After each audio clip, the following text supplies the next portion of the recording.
On September 21st, 1780, one of the most famous betrayals in history occurred, one that has come to define the meaning of the word treason. Born in Connecticut in 1741, Benedict Arnold had deep roots in the American colonies, named after his great grandfather, Benedict Arnold I, who had been governor of the colony of Rhode Island in the Providence Plantations. Through his mother's family, he shares ancestry with six U.S. presidents. It was damage to his business from the Sugar and Stamp Acts that motivated him to join the American cause. He enlisted as a captain in the Connecticut militia and moved up the ranks quickly. He was present with Ethan Allen when he captured Fort Ticonderoga in May of 1775.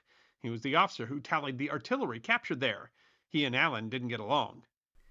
He distinguished himself in the Saratoga campaign, but clashed with former supporter General Horatio Gates.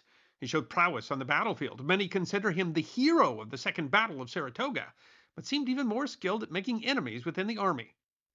Washington appointed him military governor of Philadelphia in 1778. The impolitic Arnold clashed with local authorities and business leaders, eventually leading to a court martial and official reprimand. An investigation by Congress faulted his accounting during the Saratoga campaign, arguing that he owed back $1,000. The problem was largely because of receipts that had been lost in the Army's retreat, and again, Arnold felt that he had been mistreated. He grew increasingly bitter about his treatment, having lost his business and been twice wounded in his service, and seemed to become increasingly convinced that he was being passed over for positions of command to less experienced officers. The reason for Benedict Arnold's treason is a matter of much discussion. Certainly there was a selfish financial incentive, but there also may have been a patriotic reason, as Arnold had slowly become convinced that America had been better off before the chaos of the Revolution. He seems to have been convinced that Congress and Washington were not pursuing peace aggressively enough.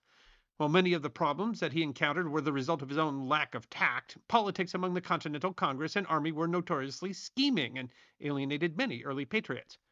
While he was responsible for missteps, his prosecution for relatively trivial complaints could be seen as persecution.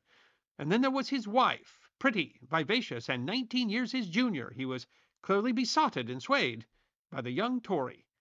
In any case, in 1780, when Arnold was appointed commander to the strategically important American fortifications at West Point, he began negotiations to give the position over to the British. Arnold had extensive plans to weaken the defenses of West Point. He handed the plans to British spy Major John Andre on September 21st, 1780. But the plot was betrayed. Andre was intercepted by three militiamen who found papers from Arnold hidden in his stocking. Andre would be hanged, but Arnold received word ahead of time that the papers were being sent to Washington and escaped.